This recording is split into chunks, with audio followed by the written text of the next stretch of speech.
अस्सलाम वालेकुम रहमतुल्लाहि व बरकातुहू। आज की इस वीडियो में हम बात करेंगे इस हवाले से कि आपने इंटरनेट पर बहुत सारे आर्टिकल और बहुत सारे वीडियोस बड़ी मशहूर शख्सियात की देखी होंगी, जिनमें वो ये बताते हैं कि नाफ में तेल लगाने के बड़े फ़ायदे हैं। तो क्या नाफ में तेल लगाने का कोई फ़ायदा है या नहीं है, आज की इस वीडियो में इसी पर हम बात करेंगे।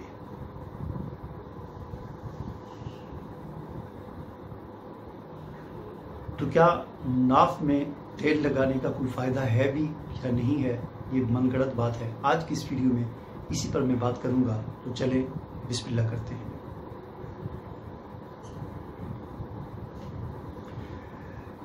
नाज़रीन, सबसे पहली बात ये समझ लें इस हवाले से कि इंसानी जिस्म में 10 सुराख होते हैं, ठीक है।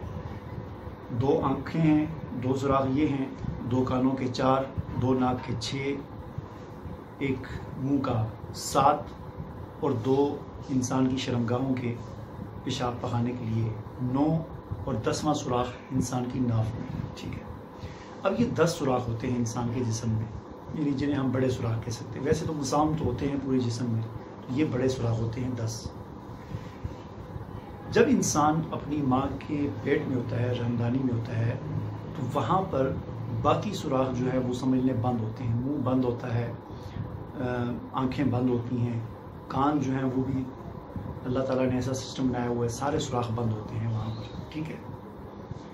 एक सुराख नाफ वाला जो है ये खुला होता है और इसके ज़रिए बच्चे को खुराक मिल रही होती है। लेकिन जब बच्चा पैदा हो जाता है, दुनिया में आता है, तो सबसे पहला काम ही इस दुनिया में उसके लिए ये किया जाता है, वो जो दाई होती है वो बच्चे की उस नाफ को काट के उसको या तो गिरा लगा देते हैं, या उसको धागे से बांध देते हैं, या उसके ऊपर जो है वो लगा देते हैं और उसको बंद कर देते हैं।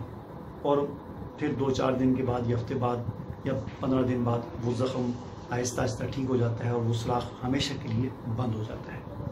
अब ये पता नहीं किसने ये बातें मशहूर कर दी हैं कि नाफ में तेल लगाने की। भाई, नाफ का सुराख है ही बंद, उस पर जितना भी आप तेल लगाएंगे वो बंद ही रहेगा, वो अंदर नहीं जाता, ठीक है ना। तो दुनिया में आने के बाद ये नाफ वाला सुराख बंद हो जाता है और बाकी 9 सुराख खुल जाते हैं। इंसान को खुराक मुंह के ज़रिए जाती है, आंखों से इंसान देखता है, और कुछ मतलब ये सुराख भी समझ खुला होता है, पानी इसमें डालें, दवाई वगैरह डालें, वो भी अंदर जाती है। कान खुले होते हैं, नाक खुली होती है, ठीक है ना। और इसी तरह पेशाब पखाने की जगह हैं वो सुराख खुले होते हैं। तो एक सुराख दुनिया में आने के बाद बंद हो जाता है, क्योंकि इसका काम माँ की पेट में था। माँ की पेट में सारे सुराख बंद थे, आंखें बंद थी, कान जो है मुंह बंद था, ये सारे सुराख बंद थे, खुराक यहाँ से मिल रही थी। लेकिन दुनिया में आने के बाद इसका काम ख़त्म हो गया, इसको उसी वक्त काट के गिरा लगा के बंद कर दिया गया और फिर ये बंद हो जाता है। फिर दुनिया में ये वाले काम। अब जहाँ तक तेल का ताल्लुक है, तेल के फ़वाइद से कोई इनकार नहीं कर सकता, तेल बड़ी मुफीद चीज़ है। तो उसका सही इस्तेमाल ये है, मिसाल के तौर पर अगर आपके छींके जिस आदमी को बहुत ज़्यादा आती हैं, तो वो अपनी उंगली के साथ तेल लगाए और सुबह के वक्त अपने नाक में थोड़ा सा लगा ले, खतरा है, तो इससे उसकी छींकें जो है ख़त्म हो जाएंगी। नाक बंद है तो खुल जाएगी, ठीक है ना। इसी तरह किसी के कान में खुश्की है, खुश्की बहुत ज़्यादा हो जाती है, कान में हो जाती है, मेल चैल जम हो जाती है, वो सख्त हो जाती है, गिल्टियाँ बन जाती हैं, कान बंद हो जाती हैं। उसके लिए आप कभी कभी एक आध खतरा कान में डाल सकते हैं कि वो ज़रा नरम होकर उसकी सफाई वगैरह हो जाए, ठीक है ना। इसी तरह हमें बाज़ रिवायात से मिलता है कि हुज़ूर सल्लल्लाहु अलैहि वसल्लम उंगली के साथ तेल लगाकर अपनी आँखों के ऊपर यहाँ पर लगाया करते थे, ठीक है। इसके फ़ायदे भी हैं। इसी तरह सबसे बेहतरीन ज़रिया इंसान को खुराक पहुँचाने का इंसान के अंदर, वो अल्लाह ने मुँह बनाया है, नाफ नहीं बनाई अल्लाह ने। भाई, नाफ में मतलब एक चीज़ ही बंद है, पता नहीं किसने एक फजूल सी बात मशहूर कर दी है।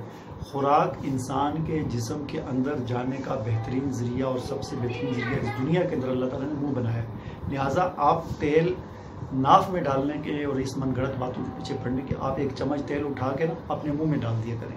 इसके बड़े फ़ायदे हैं। तेल अपने मिजाज के लिहाज से गर्म और खुश्क होता है। सरसों का जो तेल है ये गर्म और खुश्क होता है, तो गर्मी और खुश्की ये वो तमाम चीज़ें जो अपने मिजाज के अतबार से गर्म और खुश्क होती हैं, इंसानी सेहत के लिए बड़ी मुफीद होती हैं। हाँ, अलग बात है कि किसी ख़ास सिनेरियो में या किसी कोई आदमी کے اندر گرمی خشکی حد سے زیادہ ہو جائے تو پھر اس کے لیے تو نہیں، لیکن عام روٹین میں گرم خشک چیزیں جتنی بھی ہیں وہ انسان کی صحت کے لیے بڑی مفید ہوتی ہیں، جیسے کلونجی ہے، گرم خشک ہے، شہد ہے، یہ مطلب تمام وہ چیزیں جو گرم خشک انسان کے لیے بڑی مفید ہوتی ہیں، اس سے جگر کو تقویت ملتی ہے، جگر طاقتور پکڑتا ہے۔ تو آپ ناف میں ڈالنے کے بجائے وہ 1 چمچ پی لیا کریں، 1 چمچ پی لیا کریں۔ اپنا سالن بنانا ہے تو سرسوں کے تیل میں بنائیں، پراٹھے بنانے ہیں تو سرسوں کے تیل میں بنائیں۔ تو یہ اللہ نے یہ جو سراغ رکھا ہے یہ اس کام کے لیے رکھا ہے، ناف اس کام کے لیے نہیں ہے۔ ان من گھڑت باتوں کے پیچھے مت پڑیں اور اپنا وقت نہ ضائع کریں۔ اجازت دیجیے، اللہ حافظ۔